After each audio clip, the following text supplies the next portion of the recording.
of the day today is motivation. How to stay motivated when you're on the road, when you're out here, when you're waiting on orders. How to stay motivated and stay focused, and what you can do and ways you can do that. Because the reality of the situation is, one of the biggest challenges that every single dasher has, or every single gig worker has, is the fact that you have to rely on yourself to stay motivated.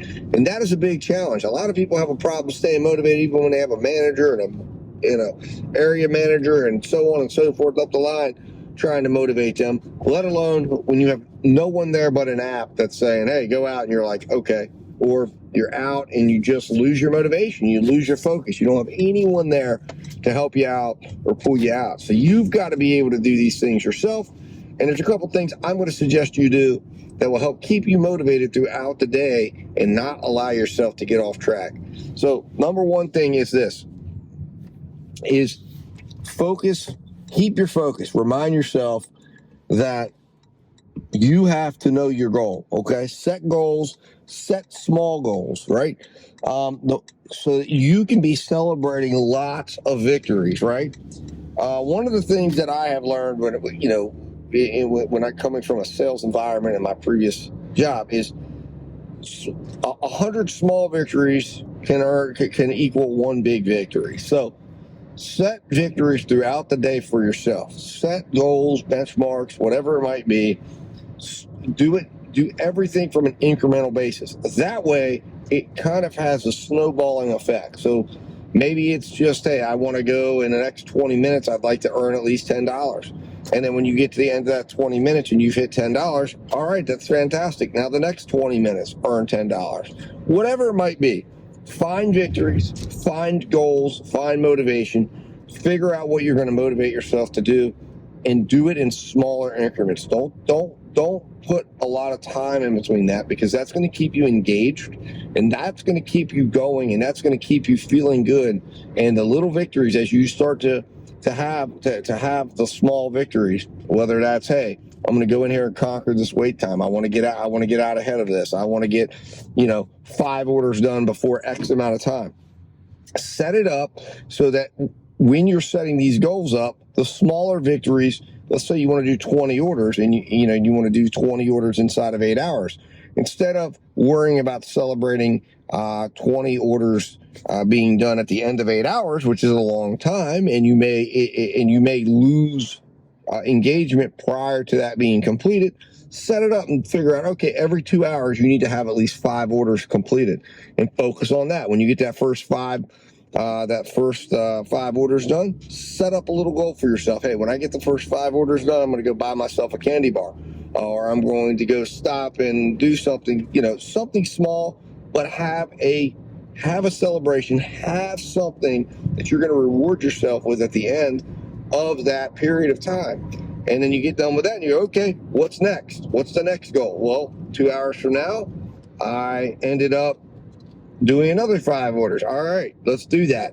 And as you're celebrating the victories and you're pumping yourself up and you're getting excited about the things that you're doing, you are also at the same time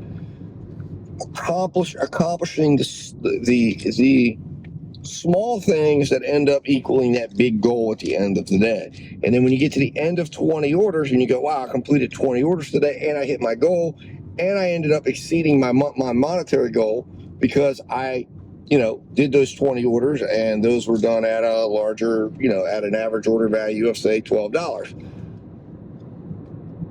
That is the way you can conquer the gig economy. That is the way you can keep yourself positive. The other thing you want to do is you want to make sure that when you're in your car, when you're sitting and waiting, that you don't allow yourself to start to get negative. You got to remind yourself that things are going to work out. Things are going to be okay when you're sitting there. And the best way to do that is not be thinking about, or not let your mind start to play tricks on you. Start to stare at your phone and wait. So make sure you have something fun that you're listening to, a podcast, a YouTube video, music, or maybe you have some friends you could speak with on the phone if you're going through a downtime or a down period, or maybe you have something you can work on. What I have found is that normally when I have something to distract myself with that I get involved with, lo and behold, DoorDash or Uber Eats or Grubhub loves to come in with an order and interrupt that. Now, if I'm sitting there and I'm going, okay, I want a large order program, I'm looking for it, I'm going to decline, all that's going to end up happening is I'm going to start to get very frustrated and upset. And it's like the more negative I get, the more negativity happens.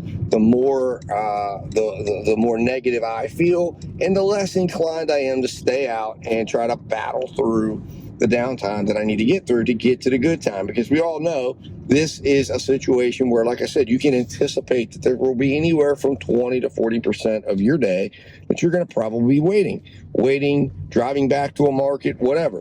What you do with that time, how you feel about that time, is going to go a long, long way in how you end up feeling about your day and whether or not you have the mental fortitude to get through your day. If you allow that long drive to get you down, you don't have something fun to do during that drive, whether it's listening to a podcast, whether it's listening to a song that keeps you pepped up and keeps you going, then you are going to start to get negative. And once you start to get negative, you're going to start to lose the battle, the real battle that is out here, which is really just keeping your mind right. The other thing you want to do is you don't want to start allowing the apps to get into your mind. They start playing tricks on you, to start making you feel like, hey, I've got to go and accept a small order just to get busy. No, you're looking for your order. You know what you are looking for. You know what you need to work. In the meantime, you have it covered. You've already thought of this. So that's why you have to have something that you've already predetermined that you're going to be doing during the downtime that you should already anticipate that you're going to see today, so that you're not getting upset about it. It's just part of what we do. And the reward is, if you can manage your downtime, and you can feel good about your downtime, and you can find something of quality to do while you're having the downtime, that is going to help to better ensure that you're going to have successful results for your day. Because that is really where the battle's at. That is really where the apps are battling you at, by sometimes even artificially probably creating a little bit of downtime to, in their eyes, help you or hope that you are then going to believe or react to the downtime in a way that is profitable to them, by saying, well, you know what, I've had too much downtime, I'm going to go ahead, fine, I'll go ahead and take that $6 10-mile order. Hopefully on the way back they send me something good, which sometimes happens, sometimes doesn't. But you're not going to ever be able to make up that terrible decision that you just made, that the apps influenced you to do. The other thing you can do is make sure, listen, if you're having a lot of downtime, make sure you have multiple apps available, so that when things start to get slow on your primary app, you have something to turn on. You have something to be able to help fill that gap, help get you back on the road sooner.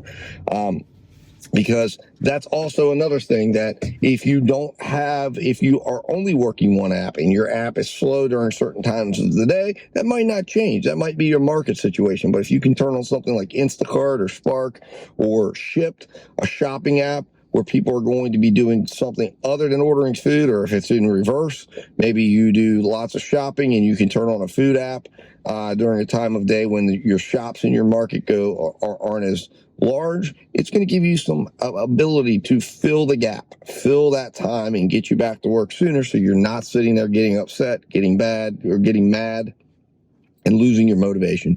But anyways, guys, these are just some things you can think about as you're on the road, because I do believe that this is one of the things, this is the thing that we don't think about necessarily as the biggest challenge, but it's the biggest challenge.